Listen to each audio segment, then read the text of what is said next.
Kisa kya Mukama yalayira n'agamba nti President w'ekibiina kya NUP talirinnya mu kifo kyewaabwe alidde ebigambo bye. Ayogedde kibi bino ojja kubanga obifuna. Ate abaana ba NUP batenda President waabwe amafuta. Byonna waneno ojja kubanga obifuna. MC Katsa Wanda Muliro nsonga ya sente wano ku NCK TV. Ate ye Dr. Sefuko bacha lyamateke n'abakyala be oba ba exibe byonna waneno ojja kubanga obifuna. Nyina amawulire mangi nnyo nnaku olwaleero kugamba bugambi nti gwe tuula butuuzi kalira buli kimu kiweetaaga okubanga omanya MC10 akwatiddwa ku nsonga ki. Byonna waneno ojja kubanga obifuna buterevu era mu bujjuvu bwayo. Katutandikire ddala n'amawulire agakutte omutimbagano oba gabutikidde emitimbagano nnaku olwaleero agagenda mu maaso. Mujjukira omusajja Kisa kya Mukama nga Wanda Muliro era yatuuka n'okugamba nti Bobi Wine tagenda kumukkiriza kubanga alinnya mu kifo kyebwabwe. Kakati alidde ebigambo bye, kati ayogera matenkani era byayogera tebikwatagana bibino. Watulimbye ssebo n'ogamba Kyagulanyi talinnya Lubaga era agenzeeyo. Yotandikiddemu ebyo. Yaha mbadde mugamba ki? Eggulo watugambye Kyagulanyi talinnya Lubaga. Kati era abaddeyo. Kyagulanyi muntu waffe wa NRM yemukuziza era nagenza okuwulira ababadde ba complaining ababadde bakulembeze mu NRM nti omwana muleka abeere Lubaga era namulese olw'okuba abakulembeze bonna ab'NRM bakolera baŋŋambye bamuntu era ne turn-up tebadde nnungi nnyo naye Mwoza ayoze okubanga atukolera emirimu obulungi okulanga abakulembeze mu NRM baŋŋambye ndi Majambere Kyagulanyi muveeko muntu waffe. Kakati nera singa tebaaganye bali ab'NRM abanene ekyaleese okubeera nga obuntu byonna bibadde kaamu nga bwemubiraba bakulembeze mu NRM kuvayo ne bagamba nti Kyagulanyi muntu waffe akolera NRM era ne tumuleka. Obiwulidde babagamba nti munange lwaki oyogera ebigambo ebingi bwe bityo ate bigenda okulemerera olunaku olw'enkya. Olaba agezezaako okubidifendinga naye nga biriwa kati ayogera ebitakwatagana. Nga tuvuddeko eyo era nga tukyali ku nsonga ze zimu abaana bagambye nti bannange nti ono Pulezidenti mulala muko Mukama yamuwanzeeko eddusu nti namugamba nti kankozeeko amaziga munnange kankusimuule n'abo bananfuusi abaali bakusalawundinga. Bibino si bigambo byange abaana balina ebigambo. Yagenza okutambula Katonda n'amugamba nti kankunaazeeko ababi bonna n'atuwa ekire ky'enkuba. Ekyayise Katonda bwe yali awonya Muteesa yaleeta kire kya nkuba. Katonda bwe yali awonya Katonda yalaba nga talina kyakolera Obote afuuse sitaani Obote afuuse sitaani n'agamba Sedward Muteesa nkutaasa n'amuwa ekire ky'enkuba. Bwe mba nimba musome empapula z'amawulire kyeyawadde Kyagulanyi olunaku lwajjo. Olunaku lwajjo n'amugamba Kyagulanyi bano bonna abakwetoolodde abatakwagala naye nga baagala kaadi kankulabikire nkulage ti nkunaazizzaako ekko ly'abo abatakwagala n'amunaaza omubiri okuva ku mutwe paka wansi. N'amuwa ekire ky'enkuba ne kibuna Kampala wonna wala enkuba tiyasinze kutuuka yabadde etonyanya wali Bobi Wine ng'emunaaza bunaaza n'enaaza n'abawagizi be Nateete tebaavuddewo. Ako ke kamu ku kabonero akalaga obuwanguzi. Wadde gw'okutta ekigoto mubala nti anantegesako n'oba ddyo naye Katonda yaleese ekire ky'enkuba. Abantu abamu tebakimanyi. Katonda asobola okubeera waali n'agamba nti kabonero kikemba ndaga Francis nti ndi naye n'akuleetera ekire ky'enkuba ate ng'enkuba ya mukisa. Waliwo ku Namugongo oli eyayita bw'oba ojjukira bulungi nnyo nti baali banjula abakulembeze abaali bazze abali ku gavumenti ku opposition n'abalala naye bwe baayanjula nga tebasubirwa nkuba yonna naye kasa baayanjula nti waliwo n'omukulembeze wa National Unity Platform President wa National Unity Platform Robert Kyagulanyi Ssentamu oli etanamana kukimala mukama nti toba Kyagulanyi Ssentamu enkuba neyiika era n'ekyamangu ago ate n'enkuba yabadde muzira muzira alina kyategeeza white omuzira guba mweru yes kakati yabadde amulaga nti white butereevu State House ye muzira ati Katonda tosobola mulaba asooka n'akunaaza n'akwambaza olugoyi white Katonda yaleese muzira omuzira guba mweru n'amugamba olengera gy'olaga mu maaso enkuba yabadde muzira n'olwekyo nze njozaayoza omukulu omwana waffe Robert Kyagulanyi Ssentamu kulikayo nnyo tukusuubiramu ebibala era tukwebaza nnyo okuba omuvumu okweŋŋanga abantu bonna abeesimbyewo gavumenti ne bw'ebeera ntono temala gagwa naye tumwebaza okwerondamu mu Uganda mwonna n'agamba nze ŋŋenze kusaba kifo kya bukulembeze era ndoza tusaba Katonda akimuwe ŋŋenze kusaba kifo kya bukulembeze Katonda kimpe kekaana kana akamulinza omusabira ng'afuluma mu nnyumba n'akasaba ku madala wansi awo ne Kristu baafukamira mu maaso ge ne bamusaba omwana si faaza era si mwawule ante si seeka naye Kristu yagamba timuleke abaana abato bajje gye ndi kaakati awo omwana we yatandikidde tumwebaza nnyo olutabaalo lwe wakoze tusaba era lutambule nga bwe luli mpaka Katonda lwanakutuusa ku ekyo ky'oyagala ate omuntu omu yagamba nti akabonero k'endeku bakalabira ku mukonda akabonero k'endeku kalabikira ku mukonda bwebeera bweti bagamba oba nsujju oba kitanga naye balabira awo ng'akabonero k'endeku keweseemu baga nti eno endeku ya mukisa yeweseemu era nga tweyongerayo mawulire ag'enjawulo yo MC Chumi akwatiddwa tetumanyi musango ki naye nga byonna byonna nja kuba nga mbikuleetera alabiddwako ng'akuba amasimu agakumukumu ne twebuuza kikyo bibino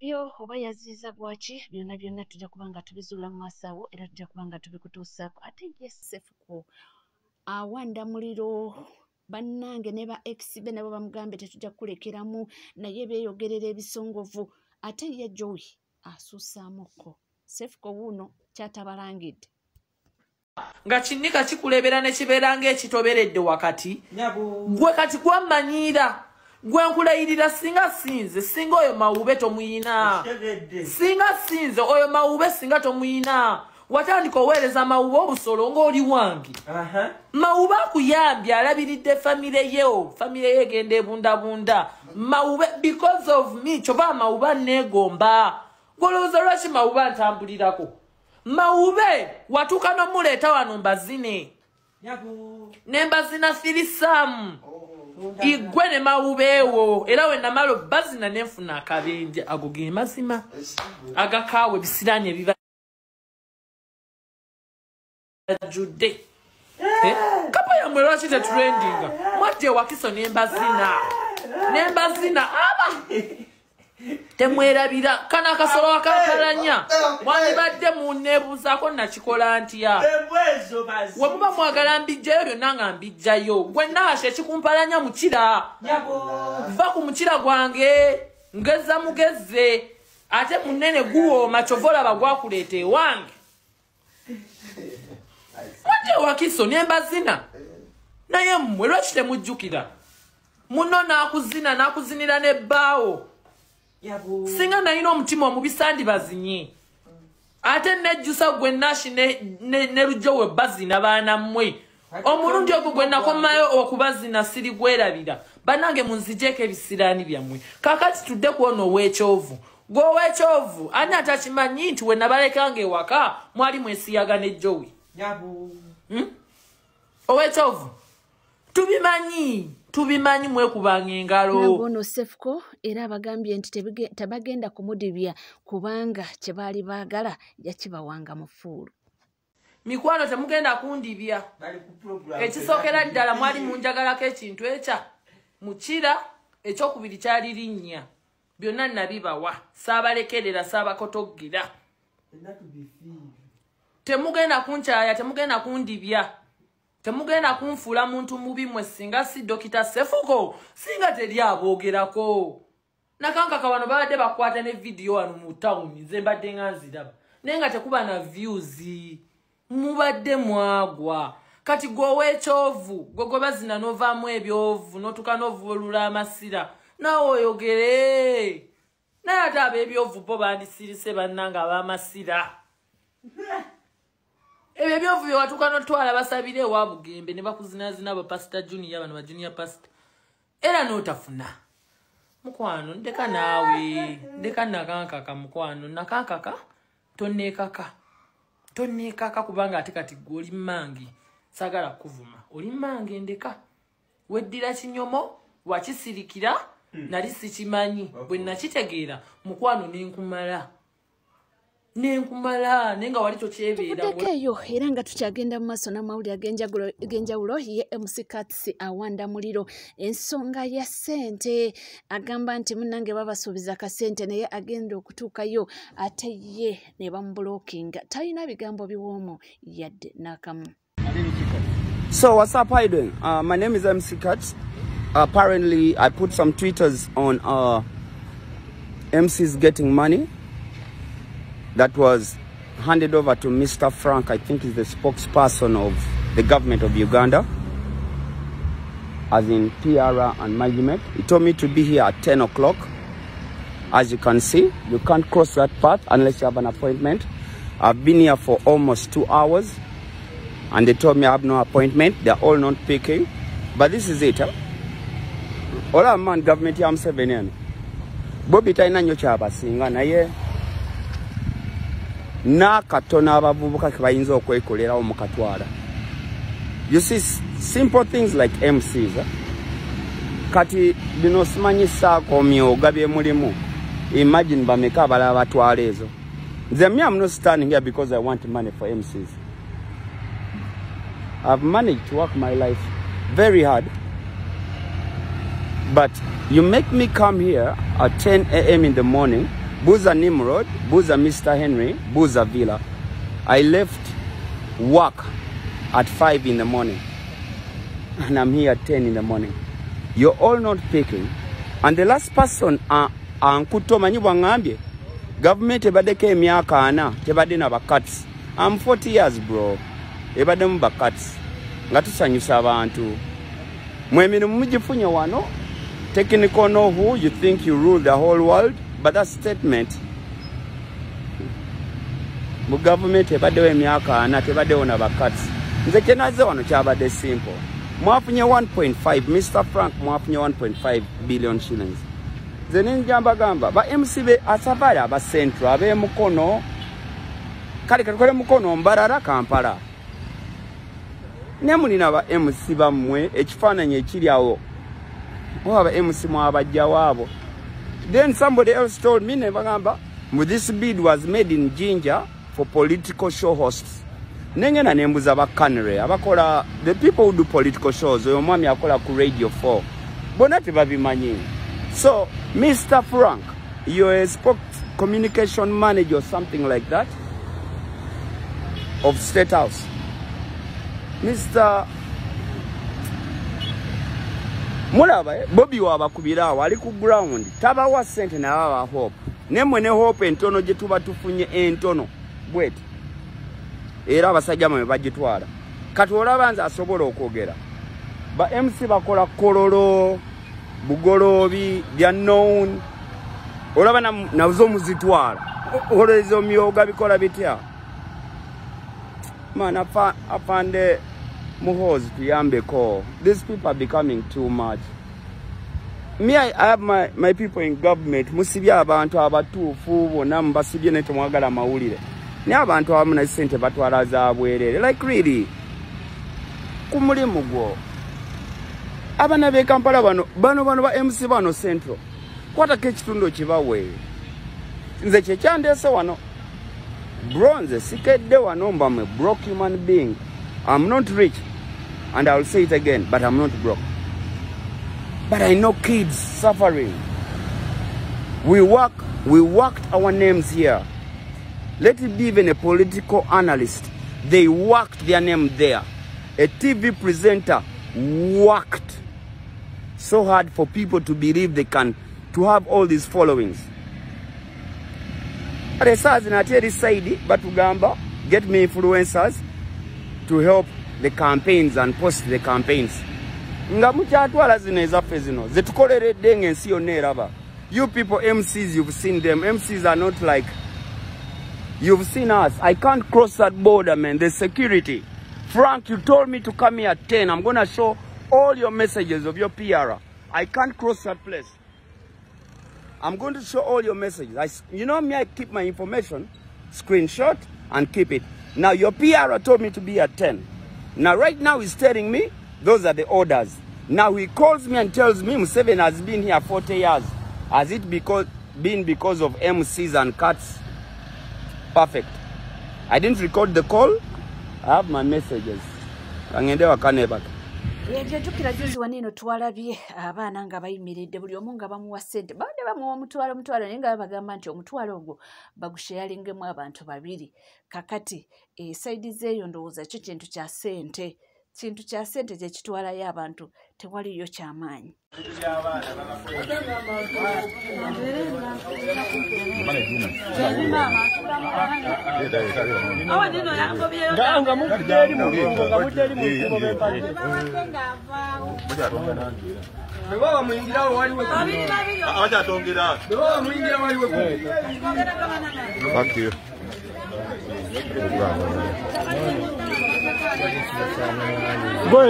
Muli babiri gwegenda nawe. Babiri muli noni. Gwegenda nawe genda no mugende babiri. Muli babiri. Genda noli we mabega. Genda nabo.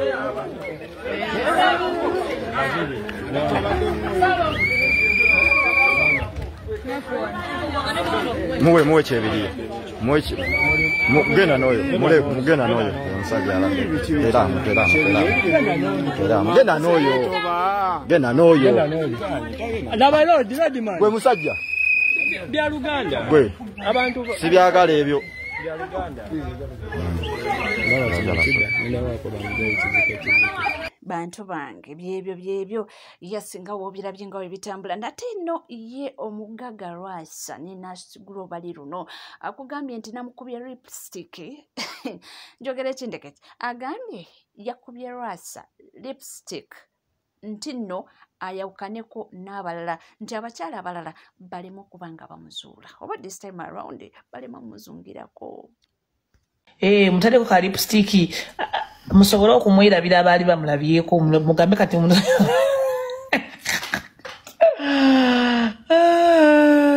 Dadi muka lipstick kakunyumidde. Anyumire kasitago kantaddeko. N'ekirala mubeere mwebaze ku mugagga mugaye banne mugagga we bali kusiramuka. Kadadi singa simusiramu singa wano siriyo. Mukimanyi.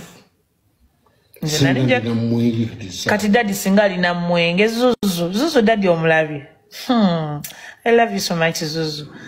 Ye dadi kati ali singa ali mwenge singa ali nga atabaala.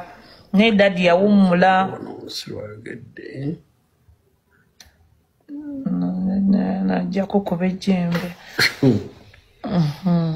Lwasa tonsinga kwa Nash, tosinga kwa Garasha, kiss him, Nedan, and I shall proud of your prom.